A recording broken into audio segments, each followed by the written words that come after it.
এসেছো? বসো তুমি, আমি তোমার জন্য চা করে নিয়ে আসছি। হ্যাঁ, তোমার কি শরীর খারাপ? মুখটা এমন শুকনো কেন? আর ফোনটা এরকম লোকালে হঠাৎ করে? না না, কিছু না, এমনি। আহ, সত্যি করে বলো, কি বলো, কিছু লুকাচ্ছ আমার থেকে? বলো না। আসলে আমি যে কোম্পানিতে ইন্টারভিউ দিয়েছিলাম না, সেখানে আমার সিলেকশন হয়ে গেছে। ওরই মেল এসেছে আমার ফোনে, ওটাই আমি দেখছিলাম। আরে এটা তো ভালো খবর, তা লুকানোর কি আছে? না, মেলটা গতকালই এসেছিল আমার কাছে, কিন্তু আমি রিজেক্ট করে দিয়েছি। রিজেক্ট করে দিয়েছো? কিন্তু কেন? বিয়ের আগে থেকে তুমি প্রিপারেশন নিয়েছো, আমাকে বলতে, তুমি দিনরাত এক করে পরিশ্রম করেছো এই দিনটার জন্য, তুমি রিজেক্ট করে দিলে?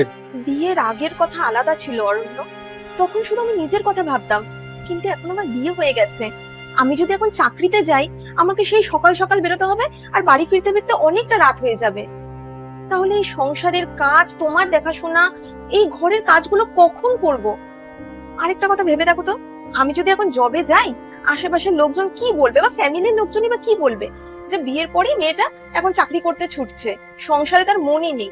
আচ্ছা তুমি আমাকে একটা কথা বলো তো, সকালবেলা উঠে তো আমিও চাকরি করতে ছুটি, তখন কি সমাজ বা আমাদের ফ্যামিলির লোকেরা এটা বলে যে ছেলেটার সংসারে কোনো মন নেই, খালি বাইরে কাজ করতে চলে যায়? বলে কি? না, তা কেন বলবে? তুমি তো ছেলে মানুষ, আর ছেলেদের তো চাকরি করতেই হবে। তাহলে মেয়েদের বেলায় নিয়মটা আলাদা কেন? বিয়ে মানে কি একটা মেয়ের কাছে তার পড়াশোনা, কেরিয়ার, তার নিজের পায়ে দাঁড়ানোর যে স্বপ্নটা, সেগুলো কি চার দেওয়ালের মধ্যে বন্দী হয়ে যাওয়া? সেটা তুমি আমাকে বলো।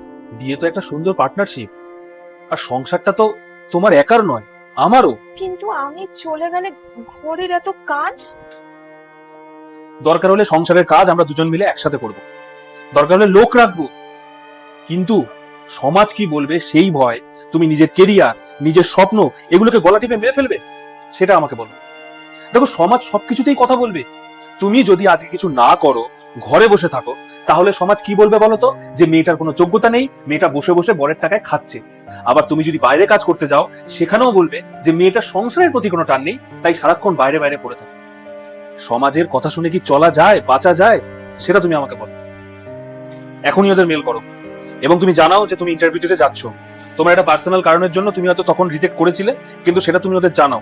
আমি বারবার বলছি তুমি এখনই জানাও, দেরি করো না। আর হ্যাঁ, ইন্টারভিউর দিন সকালবেলা আমি তোমাকে ড্রপ করে দিয়ে আসবো অফিসে। দায়িত্বটা আমরা দুজনে ভাগাভাগি করে নেব, কারণ সংসারটা আমাদের দুজনের, সমাজের নয়।